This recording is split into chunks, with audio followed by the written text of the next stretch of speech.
Hey, good evening, everyone. Another Tuesday night, Tuesday thoughts with Delroy. Good to see you all this evening. I'm just waiting for my sound engineer just to let me know that things are good. But StreamYard, if you ever want to use a platform that's really good, StreamYard, Facebook, LinkedIn, Twitter, YouTube, and now Instagram. So they really are a reliable outfit. So StreamYard, I think there's another one as well called RealYard, but StreamYard is really, really good. So we'll be looking at this evening, thriving through difficult relationships this Christmas. I want to say a huge thank you for individuals who followed me during this year.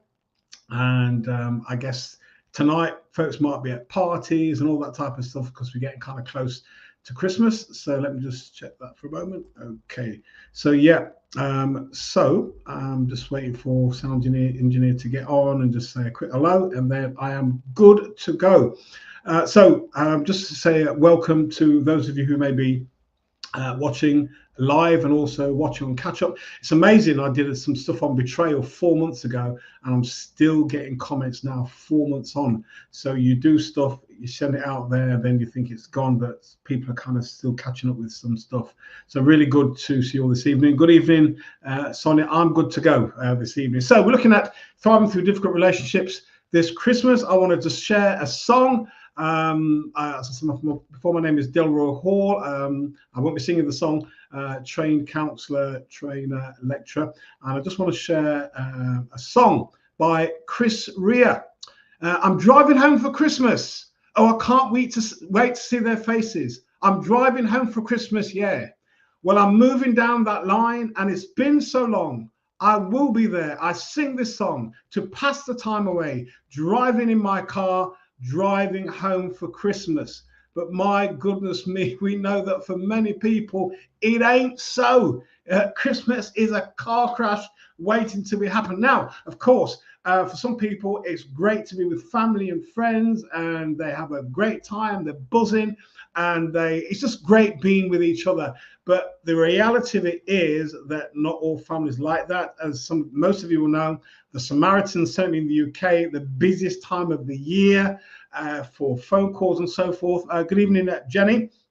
So I've just quoted some words from Chris Rea, driving home for Christmas. I ain't going to sing the song, but I just spoke a little bit. Driving home for Christmas. He's looking forward to all this really jolly tune, driving home for Christmas. So let me just set the context. So sometimes the difficulties around Christmas is the families, our immediate families, our in-laws. The other thing, the difficult thing about Christmas is work colleagues when they have Christmas parties and you don't want to go because they get out their head, they drink too much, and then it gets embarrassing and they do stuff that they shouldn't do. And then people go back to office the following morning looking pale and ashen, and things were said that shouldn't have been said. And you really don't want to be in that mix at all. Also, difficulties at Christmas. You're married to somebody who your family doesn't like, and you're the person you're married to don't like them either, so it's tense around the table. There's this advert, I've not seen it recently, but it's a really funny advert where there's tension, I can't remember the advert now. There's tension around the table, and the old grandma leaves the table, and as she walks out, she says, she names a child, she says, so-and-so doesn't belong to you anyway, and there's a piano, and she just pings the last note and walks out the room. The whole table is just looking at each other in horror, and I'm kind of killing myself and laughing. And quite often some families just like that at Christmas. So also the other serious side to it, in fact it's all serious, the other side to it, that I've known families whose loved one have died Christmas Eve or Christmas Day, so that makes it really difficult for Christmas. And I won't be looking at that so much. I guess what families do, they then develop their own traditions and ways of being, especially when the matriarchal figure is no longer around, or maybe the patriarchal figure. So there's this context, there's this situation that's so difficult. But then it's not just that, is it? It's the physiological and psychological symptoms that accompanies these difficult relationships. It's not just the difficult relationships and on the day, but sometimes it's the build-up that people have in their heads, the anxiety that it causes, the increased blood pressure, anxiety, the heart palpitations, sweaty palms, just the tension of the thought of going to spend a day or an afternoon with in-laws. Good evening, Claire, and anyone else that's watching silently. Really good to see you this evening on thriving through difficult relationships this Christmas. So, and for some people, when they think of going to spend time with the in-laws, their stomach gets into a knot. They feel nauseous. It's so kind of difficult, and you know, all the dread of it. But also as well, what really takes our energy when we pretend to be nice. That takes a lot of energy, even normally when we're in a situation whereby you're pretending to be nice. You don't really want to be there, but you're pretending to be nice and hospitable, and that just takes a lot of energy, takes a lot of time. And what happens when we think of this situation, we become tired, we become fatigued, we become irritable. And sometimes when we gather round the table, we may be eating our turkey, but there's sadness, or whatever we eat, there's sadness, there's loneliness, anger, low moods. So it's not just the day and you being there, but it's the physiological and psychological impact it has on your whole body and demeanor whilst you're there. Worse still, when it's all mixed with alcohol, that is just a nightmare. Or even worse still, you rock up to the party and you don't like how your in-law cooks the turkey, and there's no vegetarian option anyway. So the whole thing is just a disaster. It's not a disaster waiting to happen, it's happening. And some of you may know either families like that, or maybe some of you who are listening to this later on recognize, you know what, gosh, Delroy, you're kind of talking about my family, and I don't even know your family. So, but I want to say this, as much as it's bad, I just want to give a sign of hope before we start looking at some solutions. Families that are bothersome today can over time change. Work relationships that are fraught today can over time change. But at the moment, it might appear a long way off. Fortunately, as I've depicted the family scenarios, the tension and the difficult relationships and all that type of stuff, fortunately, not everything remains awful. Some things do change, and that's the great thing. However, some things don't change, and all it does, it gets worse. And I'll be saying something about that in a moment. But this is one thing I do know. People who are mature or are maturing will find ways either to resolve a matter or stop things from getting worse. People that are maturing and a level of humility will make a step towards restitution, reconciliation. Now, the relationship may never be perfect, but there's a way in which maturing people will work to find ways that things can be a bit better. And one of the things I'd like to say on this when it comes to families, one of the things over the years, I've worked with lots of individuals, and you sometimes wonder what on earth has gone on in the family. They themselves don't know, but it's almost as they're like an outcast, the black sheep of the family. And what some people do, and sometimes these folks have done really, really well in their careers, they've done very well in their jobs, but somehow the family doesn't accept them. And at some point, I have to say to the individual, look, your family is never going to accept you. They keep trying, keep getting hurt. And I have to say sometimes, at what point are you going to stop yourself from being hurt? There comes a point in therapy whereby the individual realizes the family is never, ever going to accept them. And there's a grieving period. There's this whole story about what you never had, you never missed. That's not true. If you get to the stage in your life that you know that there are good things, there are things as good families, where families get on, families resolve issues, and you've never had it, you will grieve for what you've never had. So, for example, if it happens with children, sometimes they come from a really difficult, violent home, they have a sleepover with a friend, something happens in the friend's home, and the couple work together to get it resolved. That happens a few times. The child then begins to recognize, why can't that happen at my house? And they will see that this is a family here, maybe not perfect, but there's a way of working together more harmoniously that things can be resolved. So this whole thing about what you never have, you never miss is not true. If you understand there's something called good families, you then grieve for how things could have been different for you. And there's a process of as an adult in their 30s, 40s, or even 50s, having to grieve the loss of a family. And it's a painful thing to go through. But then once they grieve and they get through that experience, they're able to kind of press on and find new meaning in their life. But it's really sad to see. So let's look at some solutions. The first thing I'll say, if you can avoid the alcohol, avoid it. Man, alcohol, tension, and some people use the alcohol to deal with the tension, and then it gets too much, and then they get loose lips, and things just gets out of order, and then there's massive arguments over the turkey and the stuffing. Nightmare. So if you can avoid the alcohol, and you might say, Delroy, why should I withhold myself for these people? It's just about preserving yourself. Listen, you can have a drink when you get home. You can have a drink on Boxing Day. But whilst you're in this environment where you know there's tension, you know there's in-laws who will often give you barbed comments, you need to be in full harness of your faculties so you can respond accordingly. So avoid alcohol. Past experiences will teach you and show you what to do. Remember, this is family, and even some work colleagues you work with, when they go to parties or there's dinners, they are an embarrassment.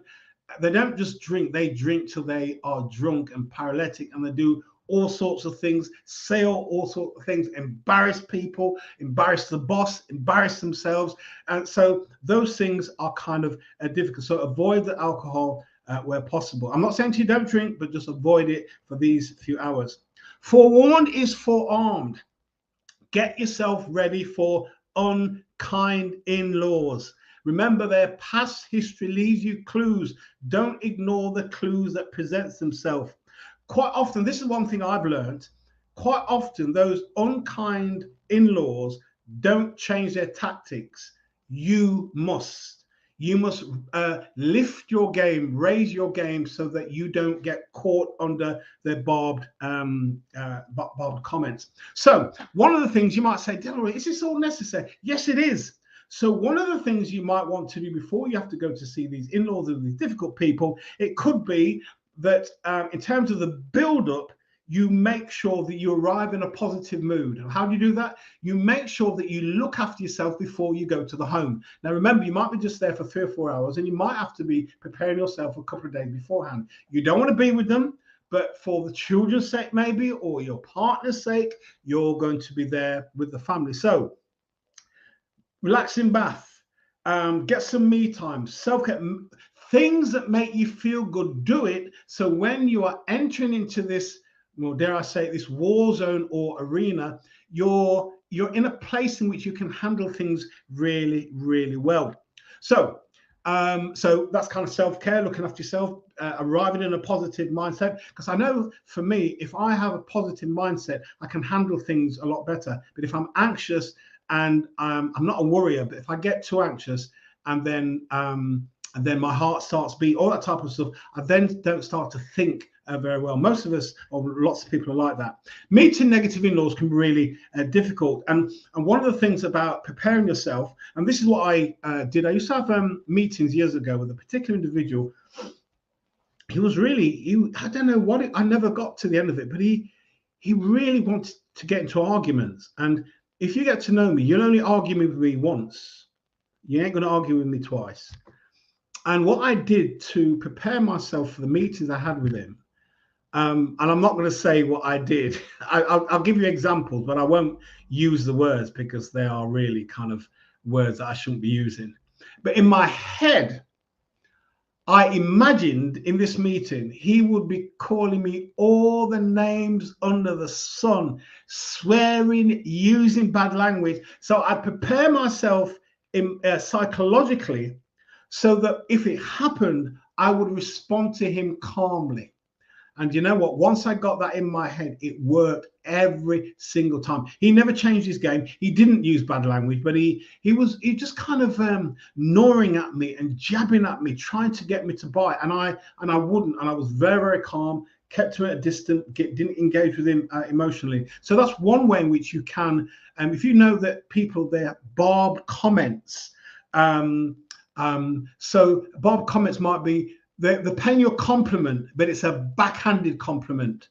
And what you just do then, don't rise to the backhander, but just say thank you. How are things with you? Don't rise to the bait. Yeah, that's it. You make somebody only argue with you. Yeah, the reason why, it's not because I kind of cuss them out. It's because that you're not going to have a second argument with me. I don't get rude in arguments. I don't insult people in arguments. But I realize, Delroy, the next time you're with this individual, you can't get into an argument. And certainly if you're in a leadership position, you can't be seen to be arguing with people.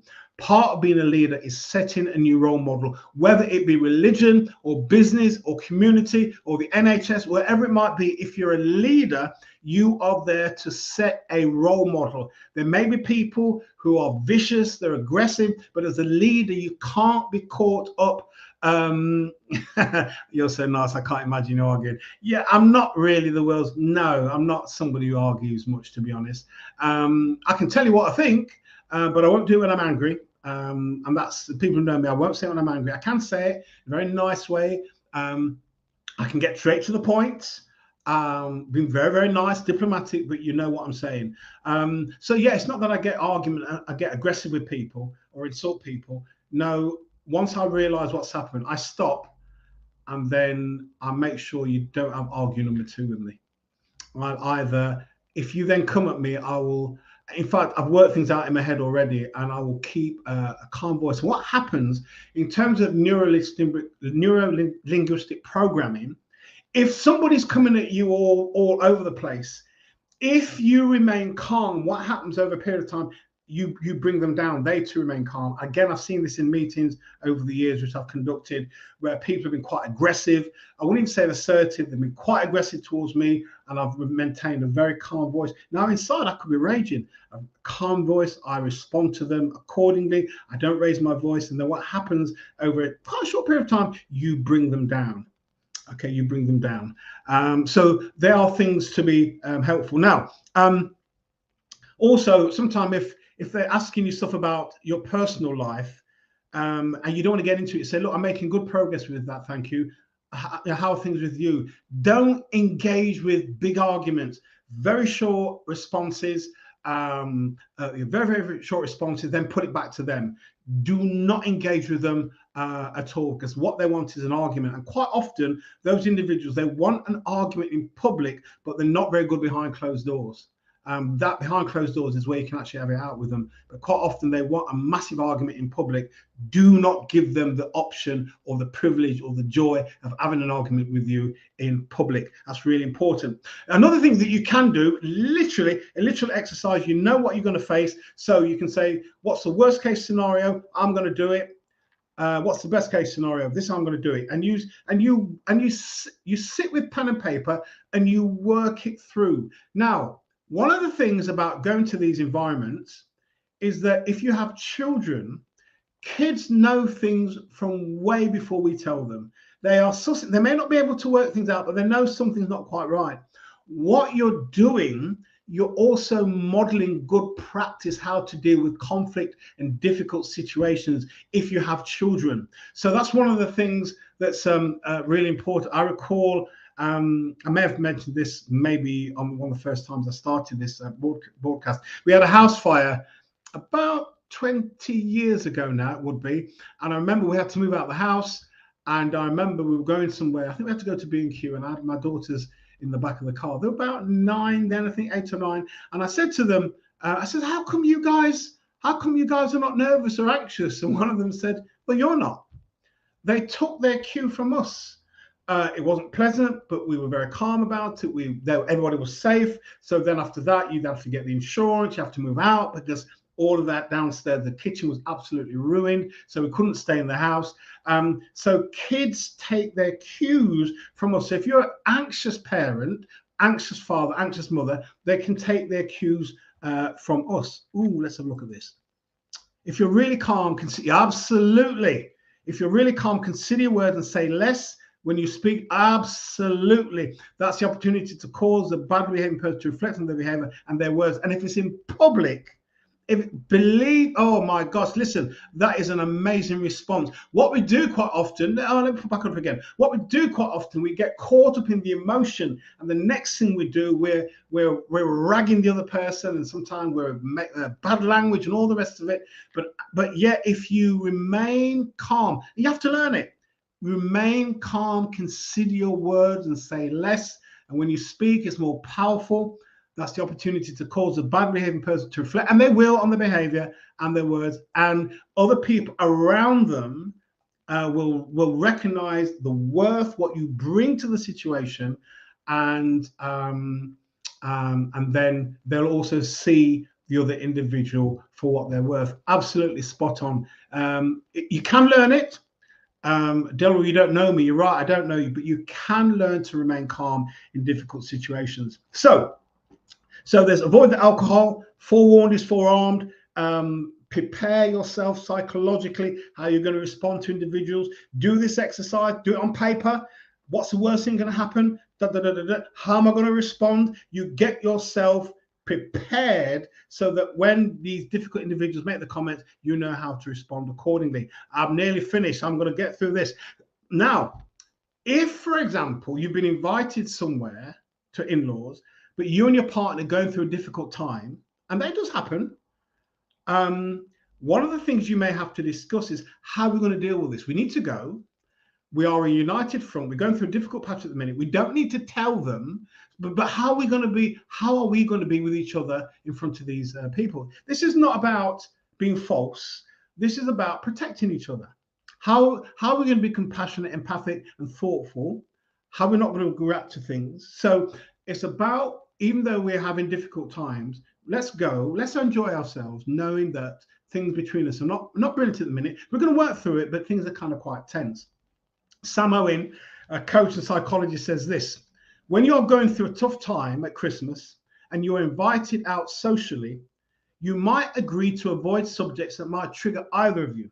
Also have a way of reminding each other if one of you brings up a sensitive topic. So this thing is not so much about pretending, it's actually looking after each other. You're not wanting to share your dirty linen in public or in an environment where you know that a family member could use it against you. So in a sense, you learn how to kind of protect each other. It's all about care and so forth. I just want to say this: accept the offending people. Do you know what? If you can accept how people are, it just makes life easier. And I just think sometimes some folks don't know any better. They really don't know any better. So learn not to rise to the negative comments of in-laws and difficult words or work colleagues. Do not be a people pleaser. Now this, I'm kind of shifting now, moving towards alternative perspectives. You can say no to what you don't want to do and yes to what you want to do. Sometimes we think that we have to go to these events. You don't have to. You can make a decision not to go. It's interesting. Some time ago, I was talking to somebody. He lives on his own. He's got family, and they want him to spend time with them on Christmas, and he doesn't want to go. He said they don't understand it. He said, I actually like being on my own. I've been on my own for years, and my family just don't get it. But actually, I really like being on my own at Christmas. I don't want to be with the family. I just like being on my own. And sometimes people can't. He said to me, sometimes he said the family don't get it. And I kind of got it. He didn't say that he didn't want to be with them, but just for him, he wants to be on his own.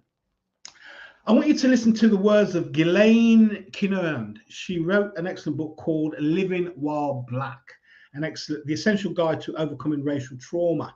This is what she says. Family, friends, network, groups. Remember, you do not have to experience harm before you exit a space. It is okay to exit spaces that do not serve your needs. When you cannot be fully who you are, especially family, or where you are constantly have to explain your reason for being. Yes, she said, yes, you when you cannot be fully who you are, or where you constantly have to explain your reason for being, you don't have to be there at all, even if it is family. You do not have to visit with family or those who continue to harm you. And what one person says, called Nicole Lewis, she talks about starting your own tradition.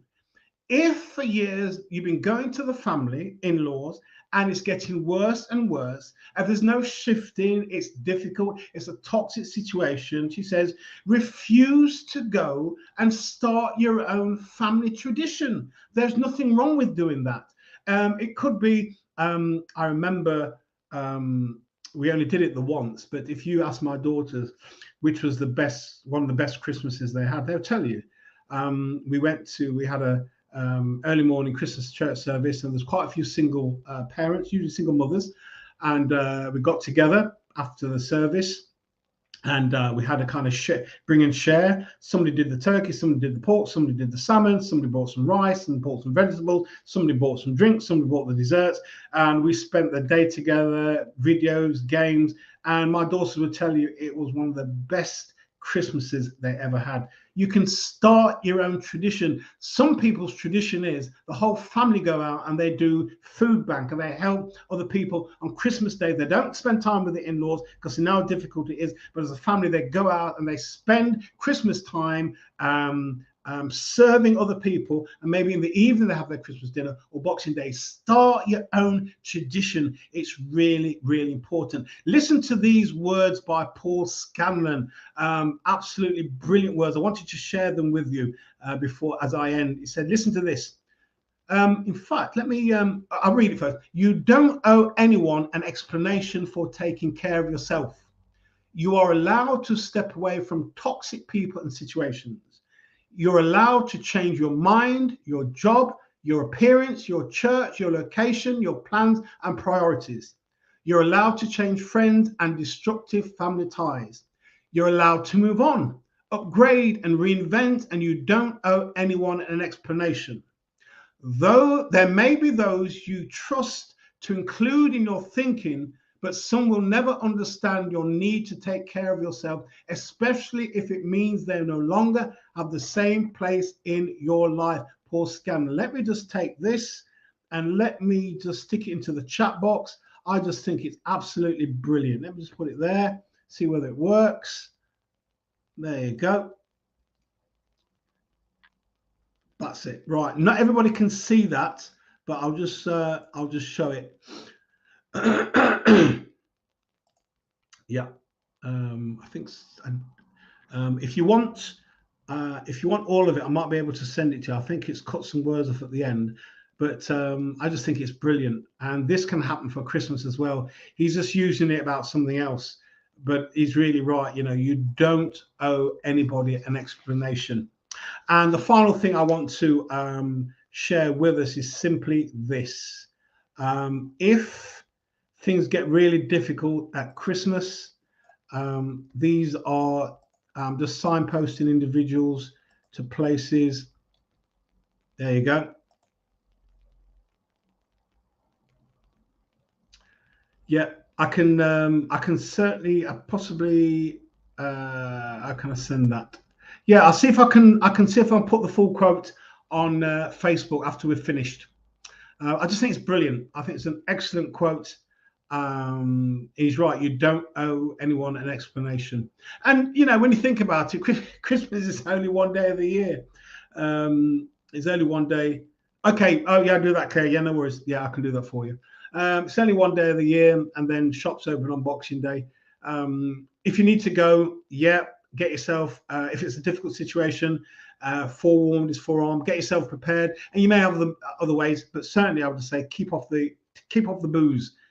Keep off mother's ruin, because if the atmosphere is tense and then you then start drinking, and you know that drink has a way of working on you, and you know you don't like grandma anyway, just a few old Baileys or a few beers might get you a bit loose and a bit loose with your lips, and you don't want to be the cause of the upset. If you're watching this, you don't want to be the cause of the upset. I've given you some tools, and you perhaps some got your own, got some tools that you can deal with these things in a more mature way. But listen, I've not wished anybody Merry Christmas for years, because I know that life can be really difficult for people. I know that for some people, in terms of my social networks, this Christmas may be the last Christmas they have with a loved one. So if you know individuals like that, if you're watching this, enjoy the best Christmas you can. If it's the first Christmas you have without a loved one, you'll start to develop a new ritual. It'll be difficult, it'll be tough. I've been there years ago. You will get through it. You will get through it. You can imagine we're a small family, mum, dad, me and my sister. And then when he passed, there's only 3 of us. And my auntie, God bless her, she invited us up to Sheffield, and we spent the first Christmas with my in-laws in Sheffield and the cousins. It just took the edge off, being at home and dad wasn't there.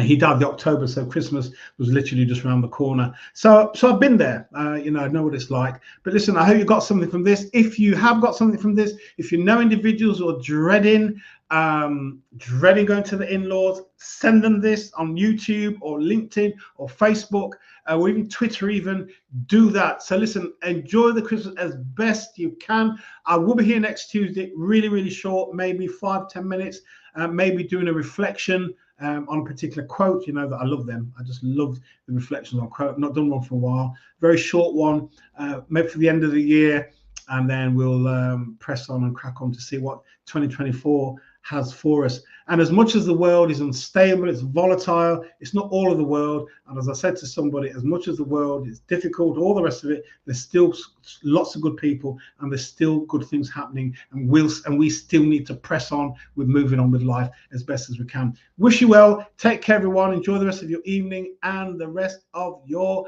night, so you can thrive through difficult relationships this Christmas. And I said thriving more than surviving. Great. Take care, everybody. Wish you well. And take care of yourself. I really enjoyed this session. You take care of yourself. All the best. Bye-bye.